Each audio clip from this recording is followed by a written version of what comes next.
If World War III started today, the US, China, the UK, and Russia would all step onto the battlefield. Missiles would fly, economies would crash. But behind all that chaos, one question remains. Who would actually profit the most? See, wars don't just destroy, they generate money. The same explosions that level cities send defense stocks skyrocketing. When global trade freezes, oil prices rise and energy giants make billions overnight. Governments pour trillions into weapons, reconstruction, and loans. And someone somewhere always cashes in. So, before we talk about who wins a world war, let's talk about how countries make money from one. Let's start with the US. America would likely cash in. Not because of the fighting itself, but because it sells the stuff everyone fights with. Think of it like this. If every country suddenly starts throwing bananas at each other, the guy selling bananas becomes a billionaire overnight. That's basically the US. They're the banana suppliers of war. They don't join the food fight, they just sell the bananas, the peels, and even the cleanup tools afterward. So while others spend money fighting, America earns it supplying the fight, kind of like a referee who charges everyone for using his whistle. So there's a high chance America gets wiped out by its own nukes. Moving on to China. China holds a secret advantage. Rare earth minerals. Think of it like this. Imagine every country suddenly needs golden mangoes to make their favorite smoothies.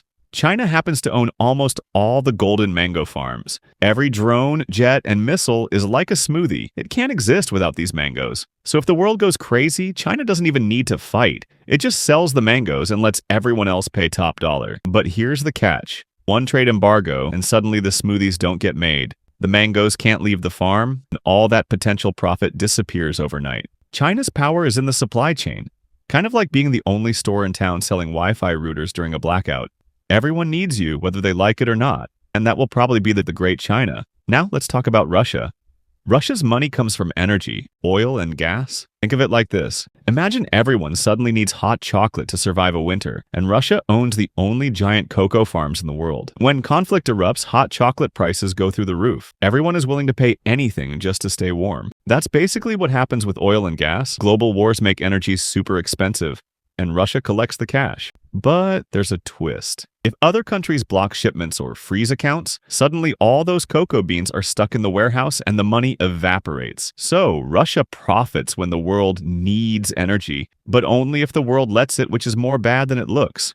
Now, even if the US is the only country without a disadvantage so far, the economy might still crash faster than China's. But we still have the Great British Empire, UK, which is where things get tricky. The UK is the quiet player in this game. Think of it like owning the only ticket booth at a chaotic amusement park. London's defense companies, finance firms, and insurers don't fight on the battlefield. They collect the fees. Every contract, every cyber defense deal, every insurance claim goes through them, and they get a cut. It's like chaos hits, everyone's panicking, and the UK calmly says, "Need a bridge rebuilt? A warplane insured? That'll be £100, please." So while others are throwing the punches, the UK quietly profits from keeping the wheels turning. Paperwork never looks so lucrative, but the UK has nothing to offer other than billing the entire world and drinking tea while the world crumbles. So, who would profit the most from a global conflict? We're talking short-term, high-demand industries. The US has the biggest defense factories in the world, making weapons and tech that everyone else needs. China controls the rare earth minerals essential for modern warfare. Russia owns energy, which the world suddenly can't live without. The UK quietly collects the fees and contracts while others scramble. But here's the kicker. It's not about one country winning. Profit isn't about the battlefield.